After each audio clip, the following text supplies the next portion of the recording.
Verið velkomin í Hljómahöll, þar sem fullkomin aðstaða fyrir árshátíðir, veislur, ráðstefnur og viðburði af öllum stærðum og gerðum. Við þjónustum þinn viðburð frá A til Ö. Nánari upplýsingar á hljómahöll.is.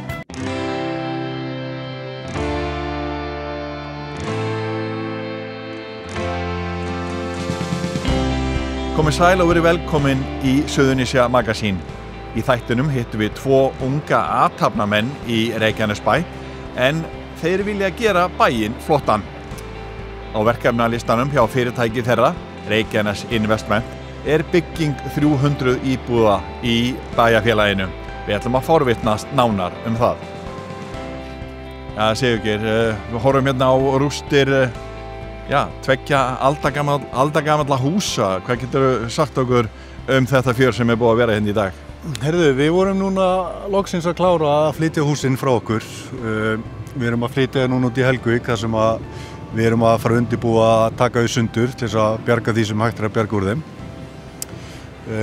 Þetta náttúrulega undirbúningurinn að þessu búin að taka okkur núna 3 mánuði bara fyrir flutningin. Og við gripum tækifæri núna sem við gátum fengið öll tækjatól til verksins til þess að klára þetta og þetta heppnast bara vel. Við byrjum í morgun og erum búin að klára að hífa húsi núna 4-leytið. Þannig að við erum bara þokkalega ánægð með daginn og ánægð með íbúana hérna og verslunareigendur að þeir hafa sýnt okkur þolinmæði og tillitssemi. Hvernig þurfti að undirbúa það að flytja svona gömul hús? Áttu þið jafnvel vonaði að þau myndu hrynja?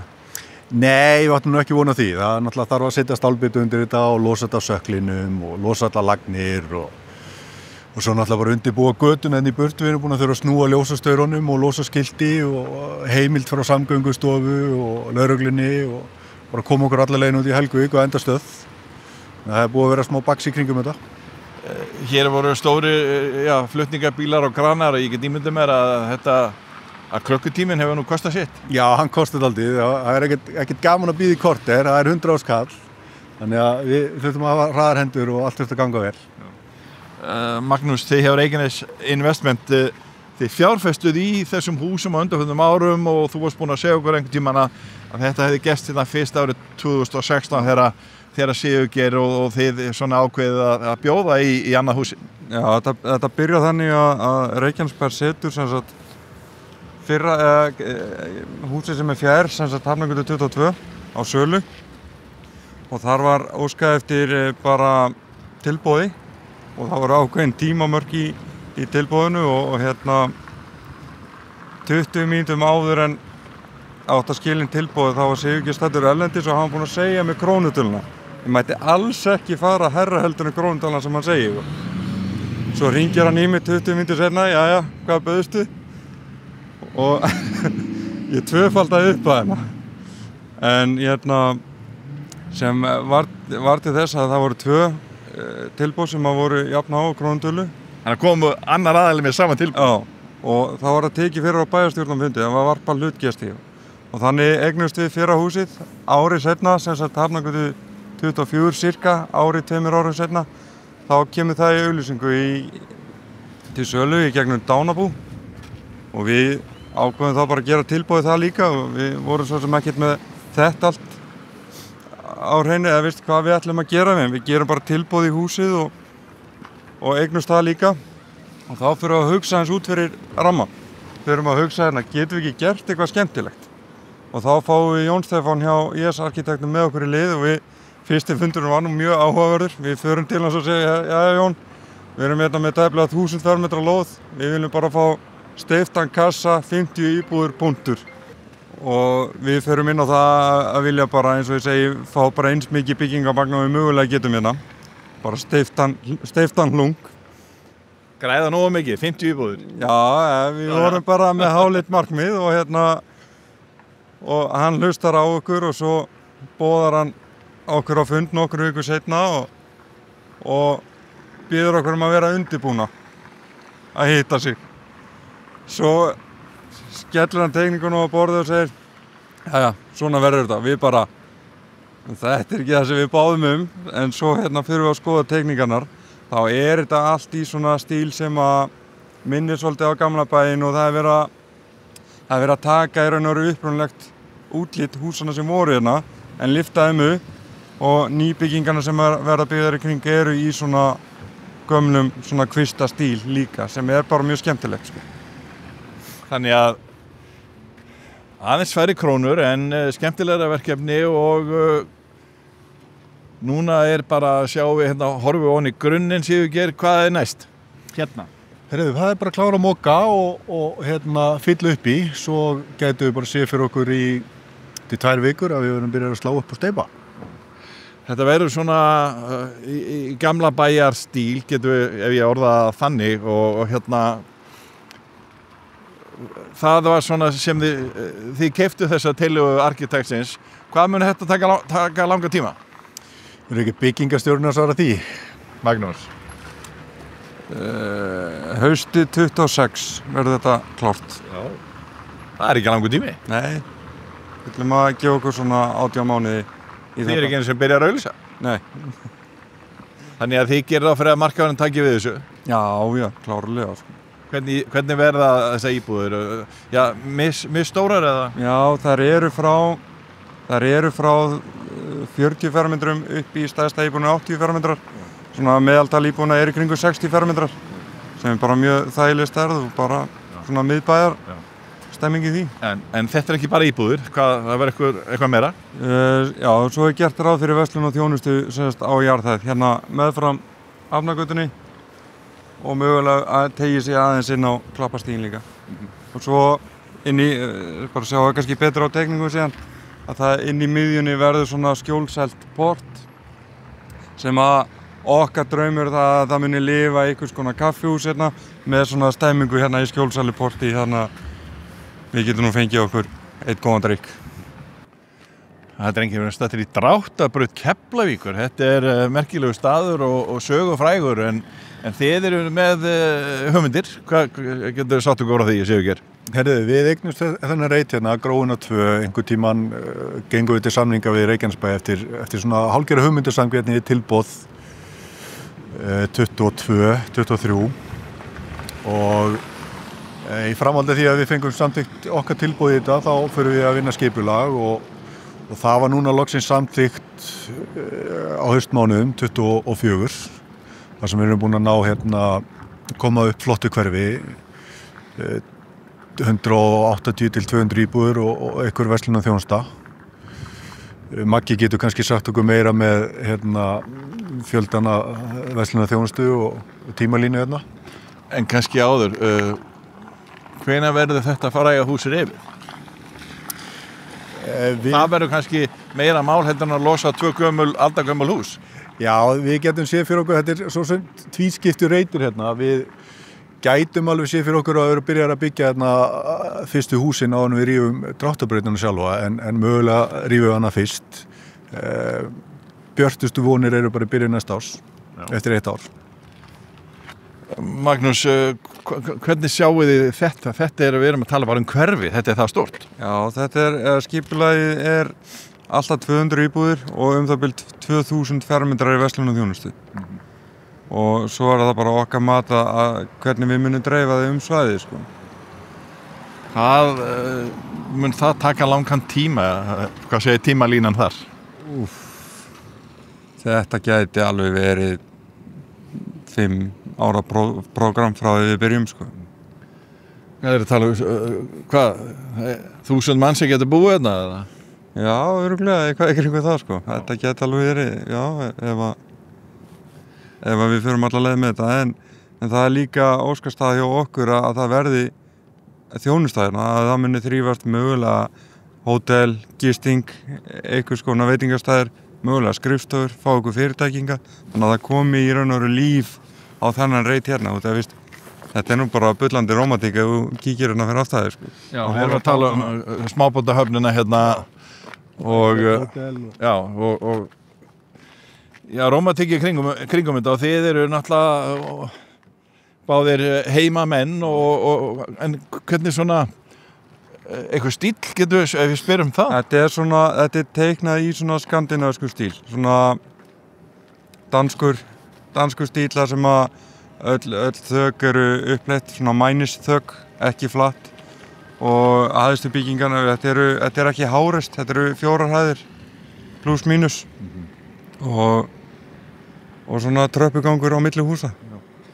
En tímalínan að segja að hér getur fyrstu íbúarnir flutt inn eftir hvenær 2 ár eða? Nei, ég held að þessi tölvöld lengri það. Við viljum svona, þetta náttúrulega bara í hönnunarferli ákvarðat núna og við erum svona aðeins að gefa okkur hugulund hvernig við eigum að byrja á þessu. Þetta alveg flókið verkefni og það þarf að breyta þarna götum, aðkoman á bryggjunni breytist ef hún í raun og veru lokast. Það verður bara að koma hérna með frá og keyra hérna í kringum þjónustuna, gegnum keyrslan lokast.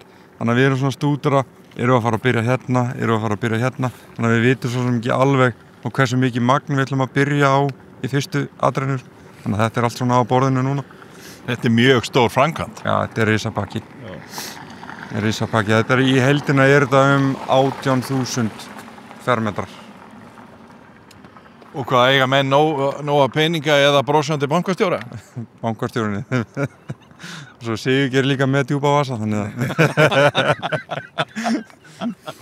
Við erum staddir hér á 7. hæð í Pósthússtræti 9 og þið eru búin að vera að byggja hérna, eða þetta annað háhýsið ykkar hérna, þið stofnið Reykjanes Investment fyrirtækið ykkar fyrir 4 árum síðan. Hvernig gerist það? Mér þykir þið vera með mikið í gangi á stuttum tíma. Já, hópurinn okkar sem samastendur af okkur Magnúsi, Kjartani Guðmundsssyni og dóttur hans Viktoríu Hrund. Við náðum bara saman fasteign sem við keyptum á Miðtúni 2 í Keflavík sem við tókum svo í gagngerar endurbætur og gerðum bara snyrtilega og fína og endum svo að selja. Á þeim tíma dettur þessi lóð til okkar og við ákveðum þá að fara í að byggja bara Pósthússtræti 7 og framhaldið óráðið. Bara á framkvæmdinni hérna þá ákveðið að halda áfram með 9 og því að nefnir að sé mikið að gera þá alveg sjálfsagt þegar maður er með svona mikið verkefnum að hugsa næstu verkefni og það þarf alltaf að vera tilbúið með eitthvað í hendi svo kom ekki stopp í framleiðsluna og þar erum við núna að skipuleggja þessi 2 verkefni sem við erum búin að skoða og heldum áfram og við mögum ekki stoppa þar, við erum að halda áfram að leita. Þið selduð í blokkjana hérna Pósthússtræti 7 sem er svona orðin pínu fræg Grindavíkurblokk eins og sagt er. Magnús, hvernig gengur að selja þér? Hvað er þetta margar íbúður í þessum tveimur háhýsum? Í fyrra húsinu voru 35 íbúður en núna seinna húsinu breytt við örlítið skipulaginu á efstu 2 hæðunum og það eru 33 íbúðir sem sagt í þessu húsi. Og hvernig gengur að selja þetta alltaf? Þetta hús er ekki formlega að koma á sölu en það mun gerast núna á vormánum en áhuginu mikill. Og fyrra hús er náttúrulega allt selt. Já. Þannig að þið eru með mikið í umleikis getum við sagt. Hvernig er að hafa mannskap í svona mikla framkvæmdir? Það er áskorun að vera með svona mikinn mannskap en við hefum verið bara ótrúlega heppnir bæði að ráða til okkar starfsfólk og svo undirverktaka sem við erum með í þessum verkefnum. Þannig að eins og í þessu verkefni þegar mest þá er einhvers staðar á bilinu 40-50 manns hérna á staðnum. Og framkvæmdarhraðin er nokkur hraður, við erum hérna í nágranninu og sjáum þetta rísa mjög hratt. Já, þetta gengur mjög vel en kannski janúar og febrúar voru aðeins að stríða okkur í vetrinum en það er bara eins og við má búast í þessum bransa en allt annað bara á pari.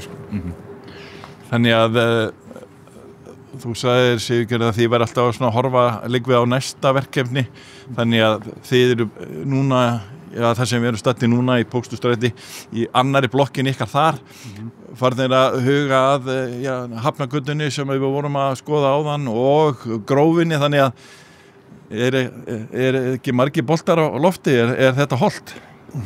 Jú, það er fullt af boltum á lofti og þetta getur alveg verið stressandi en það verður náttúrulega bara að hafa nóg fyrir stafni og þessi verkefni sem við erum búin að skoða á Hafnargötu og í Grófinni, þetta eru svona umbóta verkefni í sveitarfélaginu og hópurinn okkar bara brennur fyrir að gera hlutina fallega og vel og þó ég sé sjálfur frá þá erum við bara mjög ánægðir með útlitið og niðurstöðuna á Pósthússtræti 7 og þessu líka og við hlakka bara til að sýna næstu verkefni. hver svona reynslan af íbúum hérna í Pósthússtræti? Eru reyndar fleiri háhýs hérna? Fólk ánægt hérna við sjóinn? Já, við vitum ekki betur. Ég held að það sé bara almenn ánægju, náttúrulega útsýnið einstakt. Þó að það blási stundum hérna, en þá held ég að hérna maður taki útsýnið fram með því, sko. Já. Það alveg að heyra á íbúunum í Pósthússtræti 7, þeir eru ánægðir. Fylgist alveg vel með þeim og faðir hans Magga býr að nú og hann getur ekki sagt annað en sé ánægður. En það hefur orðið talsverð mikil breyting á svona kannski innan við áratug að verktakar eins og til dæmis þeirra stóru verktakar úr Reykjavík komu til Keflavíkur og voru að byggja hérna hlíðahverfi og annað. Það hefur verið að ganga frá heilu hverfunum og þið eruð að ganga hér frá þessum öllum þessum háhýsum. Fólk að flytja inn í bara líka að koma bara með rúm og rúmföt og byrja að sofa. Já. Þetta eru breytingar sem á sér stað í þróun. Algjörlega, sko. En þetta líka, þetta verkefni aðeins snúið út af því að Pósthússtræti 7 og 9 eru byggð á sama grunninum í raun og veru kjallara og þeir deila í raun og veru sömu bílastæðum, sama bílakjallaranum og svo framvegis, þannig að það alveg eins og fyrir fólki í fyrrahúsinu smá áreiti á meðan við erum að koma okkur svona upp úr þessu og ganga frá lóð og annað, þannig að það bara allir sýnt í góðan skilning og við erum mjög þakklátir fyrir það, sko. Sjáu þið ykkur gera eitthvað meira hér svona í þessu nærumhverfi í byggingum? Hérna á þessu svæði? Það náttúrulega óbyggðir reitir hérna, gamla saltgeymslan og svo hérna yðurstígurinn. Ég held að framtíðin verður bara að leiða það í ljós, sko. Þetta skemmtilegt svæði og skemmtilegu staður í bænum. Eins og náttúrulega fleiri staðir líka. Hvað með byggingakostnað í dag? Hvernig hefur þróunin verið í honum? Hefur þetta allt verið að hækka eða hvað segir það? Já, hann hefur hækkað talsvert. Eins og þegar við erum að byrja á fyrra húsinu hérna þá náttúrulega Úkraínustríð að byrja og þá náttúrulega mest allt járn í þessum iðnaði kemur frá Hvíta-Rússlandi og þar fóru bara tölurnar bara rauðglóandi og svo bara allt annað bara eins og bara allt annað í þjóðfélaginu. Það hækkar allt með hverju árinu, sko, hverju mánuðum, sko. En svona forvitni, þið kláruð að byggja hérna fyrra háhýsið og við stöndum hérna í næsta. Læra menn eitthvað á milli bygginga? Eitthvað sem að breyti svona, heyrðu við þurfum að gera þetta svona, Það alveg helling, sko. Og það svona fullt af punktum sem að kannski engin annar en við tökum eftir og svona sem að við erum að nýta betur og fá betri rytma í og svona eðlilega. Við erum alltaf að gera saman hlutin hérna. Þetta eru 7 íbúðaræðir en 8 hæðir í heildina, þannig að það alltaf eitthvað svona smá tilfærslu sem að við viljum gera. Þannig að þið eru bara brattir og hvergi næri hættir þið eru rétt að byrja? Nei, það nóg eftir. Við erum búinir þegar Pósthússtræti 9 búið, þá eru konur hérna 68 íbúðir og svo þá Hafnargatan 24 og Gróin 200, þannig að það er nóg eftir. Það er langt í land. Já. Spennandi og skemmtilegt. Já, það er langt í land. Og bara fjör framöndan, Magnús? Já, og heldur betur.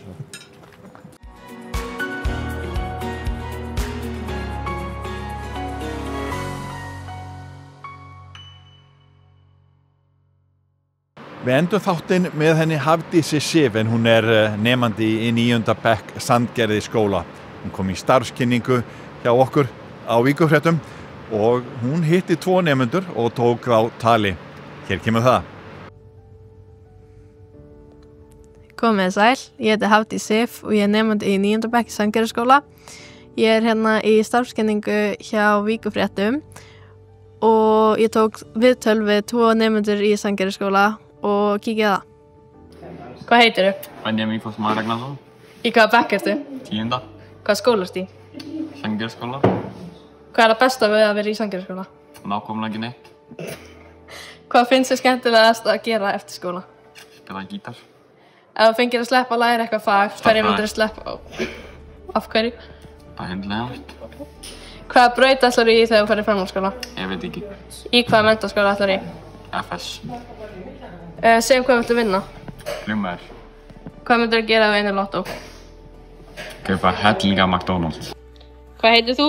Sesselja, Hvaða bekk ertu í? 9. Og í hvaða skóla ertu? Sandgerðisskóla. Hvað er það besta við að vera í Sandgerðisskóla?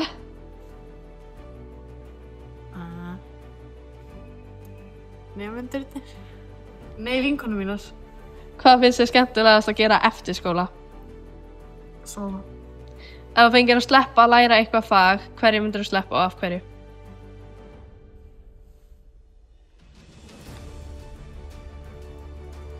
Dönsku, því það er useless. Hvaða braut ætlar þú í þegar þú ferð í framhaldsskóla? Fer bara eftir, sko. Í hvaða framhaldsskóla ætlarðu? Vestló, ef ég kemst inn. Við hvað viltu vinna? Hjúkrunarfræðing, flugfreyju, flugmann eða snungur. Hvað myndirðu gera ef þú vinnur lottó? Kaup mér hest. Leiðu við þökkum fyrir áhorfið, viljum við minna á aðra miðla Víkur frétta. Við erum að gefa út okkar vikulega héraðsfréttablað, Víkur fréttir, því er dreift öll Suðurnes á 30 stöðum og einnig á 4 stöðum á höfuðborgarsvæðinu. Við erum að skrifa nýtt efni á hverjum degi á víkurfréttavefinn vaff.is og golffréttir á kilmingur.is. Endilega verið í sambandi ef þið hafið góðar hugmyndir efni í okkar miðla. Sendið okkur á vaff hjá vaff.is. Við þökkum fyrir okkur, verið sæl.